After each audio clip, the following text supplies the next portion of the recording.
Sa unang pagkakataon, ang Philippine Air Force 960th Air and Missile Defense Group ay ipinakilala ang kanilang bagong bili na Spider Philippine Air Defense System sa kanilang kasangga na 38th Air Defense Artillery Brigade ng US Forces, na pinakita din ang kanilang Patriot Air Defense System bilang bahagi ng pagpapalitan ng kasanayan at impormasyon sa mga kagamitang ginagamit nila. Ang dalawang air defense system na ito ay parehong ginagamit ng Israel Defense Forces, kung saan 4 na dekada na nilang ginagamit ang Patriot Air Defense System na binili nila mula sa Amerika noong mga 1980s upang proteksyonan ang kanilang bansa laban sa mga Scud missiles noon ni Saddam Hussein ng Iraq. Ang Spider Air Defense System, bagamat hindi ito mismo ginagamit ng Israel sa kanilang layers of defense, ngunit ang platform at teknolohiya nito ay hango sa kanilang pinagkakatiwalaang mga layers of air defense system na Iron Dome bilang short-range air defense, David Sling bilang medium-range air defense, at Arrow 2 and 3 bilang long-range air defense. Ayon sa Israel, tatanggalin na nila ang mga Patriot Air Defense System sa kanilang umbrella of defense, upang bigyang daan ang paggamit ng 100% na all-Israeli-made air defense system sa kanilang bansa, na para sa kanila, ay magbibigay ng mas epektibong pag-intercept sa mga banta ng missile and rocket attack mula sa kanilang mga kaaway. Walang malinaw na dahilan kung bakit tinanggal nila ang mga Patriot Air Defense System, ngunit tila nakita nilang mas epektibo ang air defense system na gawa nila. Nitong nakaraang buwan lamang, ay kanilang napatunayan ang bisa at pagka-epektibo ng kanilang system, kung saan nakabase ang Spider Air Defense System, nang pinaulanan sila ng mga iba't ibang klaseng mga missiles at attack drones mula sa Iran. Ang missiles na ginamit ng Iran ay higit na mas advanced kesa mga rockets na ginamit ng Hamas. 79% sa mga ito ay epektibong na-intercept ng kanilang air defense system, mula sa maliliit na attack drones hanggang sa mga malalaki at dambuhalang mga cruise and ballistic missiles ng Iran. Kaya nagdesisyon ang Israel na mga air defense na lang nila ang kanilang gagamitin.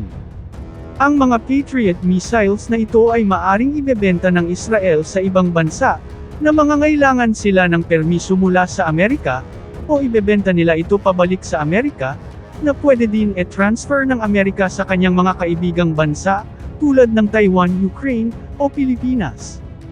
Ang Pilipinas ay may maraming pangangailangan sa air defense system, kaya maaring pagkakataon ito para sa Pilipinas, na may available na air defense para sa atin, bilang bahagi ng Security Assistance Roadmap ng Amerika sa ating bansa.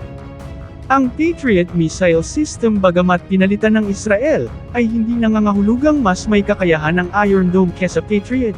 Ang mga air defense ng Israel ay mas madali nilang ma-modify at ma-upgrade para umakma sa mga estilo ng pag-aatake ng kanilang kaaway at sa kasalukuyang banta sa kanila, habang ang Patriot ay hindi na nila ma-upgrade pa. Ngunit ang Patriot na ito ay lubos na magagamit ng Pilipinas sa kanyang short and medium range requirements. Kasama din sa nakipagpalitan ng impormasyon at kasanayan sa ating Spider Air Defense Group, ay ang 188th Air Defense Artillery Brigade ng US Army, na gumagamit ng Avenger Short Range Air Defense System, na isa ring contender sa nalalapit na pag-transfer ng mga kagamitan sa ating bansa, mula sa Amerika.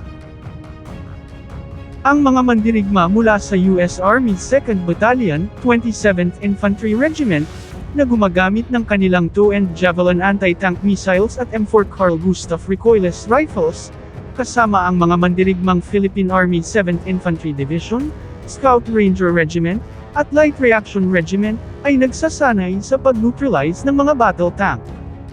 Ang paggamit ng mga anti-tank weapons ay napakalaking hakbang sa pagpigil ng pag-advance ng kaaway sa ating posisyon. Nakikita ang isa-isang pagkawasak ng mga battle tank ng Russia noong unang mga araw ng kanilang pag-atake sa Ukraine, kung saan daan-daang battle tank nila ang winasak ng Ukraine gamit lamang ang anti-tank weapons. Ang ganitong senaryo ang maaring mararanasan ng ating mga kaaway, na papasok sa ating kalupaan. Bagamat sa ngayon ay meron lamang limited anti-tank capabilities ang ating army, na meron pa lamang ilan na TOW missile launchers, at mga light anti-tank weapons tulad ng RPG-7, ATGLL, LO, at 90mm at 107mm recoilless rifles. Ngunit ngayong Horizon 3 ay inaasahang aabot ito sa maraming bilang bahagi ng Philippine Army anti-tank capabilities upgrades, na nangangailangan ng mga heavier assault weapons tulad ng M4 Carl Gustaf or SMO, and anti-tank missile launchers na Javelin or Spike ng Israel.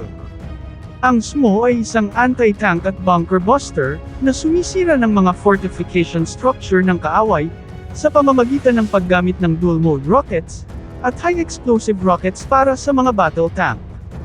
Higit sa lahat, kaya rin itong magpabagsak ng isang buong building, gamit ang rocket na tinawag na thermobaric rocket, na nasubukan noong digmaan ng Amerika sa Afghanistan at Iraq. Dahil sa inaasahang $1 billion mula sa Amerika sa susunod na taon, nilalagay ng AFP ang hanggang 40 na battery ng multi-launch rocket system, na pinakauna sa kanilang mahabang listahan ng bibilhin ngayong Horizon 3, at sinasabing paghahatian ito ng Philippine Army at Philippine Marine Corps. Ang High Mobility Artillery Rocket System o HIMARS ang nanganguna sa posibilidad na makuha, dahil sa tulong pinansyal na ito ng Amerika. Bagamat tumitingin din ang Pilipinas sa polls ng Israel at Chumo ng South Korea, ngunit tila mas prefer ng ating Army ang HIMARS, dahil sa mas gamay na nila itong gamitin, na nakikita nila ang impresibong performance nito kesa ibang mga MLRS. Dagdag mo pa ang logistic support mula sa Amerika, na dahil sa EDCA, ay maaring malilibre pa ang ating Army at Marines, sa mga spare parts mula mismo sa supply chain ng US Forces. Nito lamang balikatan exercise, ay masinsinang pinakita at sinanay ng mga Amerikanong sundalo, ang mga grupo ng mga Army at Marines personnels, na inaasahang siyang pioneer operator ng rocket system na ito. Nito lamang nakaraang araw, ay nagsasanay ang Philippine Army, sa supervision ng US Forces, sa isang tinatawag na HIMARS Rapid Infiltration Mission, o HIRING, kung saan sa isang digmaan, gamit ang High Mobility Rocket System, ay mabilisan itong e-deploy at palipat-lipat sa isang strategic area, at agad na mag-acquire ng target location, fire the target, immediate exit sa area, upang maiwasan ang counter-fire ng kaaway. Tinawag rin itong shoot and scoot. Ang mga sundalong Ukraine, bagamat kunting panahon lang training nila sa paggamit ng HIMARS, ngunit makikita agad ang resulta ng pinsala na naidulot ng HIMARS sa puwersa ng Russia. Sa mga sundalong Pilipino, na direktang sinasanay ng mga US Forces maraming beses sa isang taon, sa loob ng maraming taon, inaasahan natin nasa mataas na level ng kahandaan ng ating mga sundalo.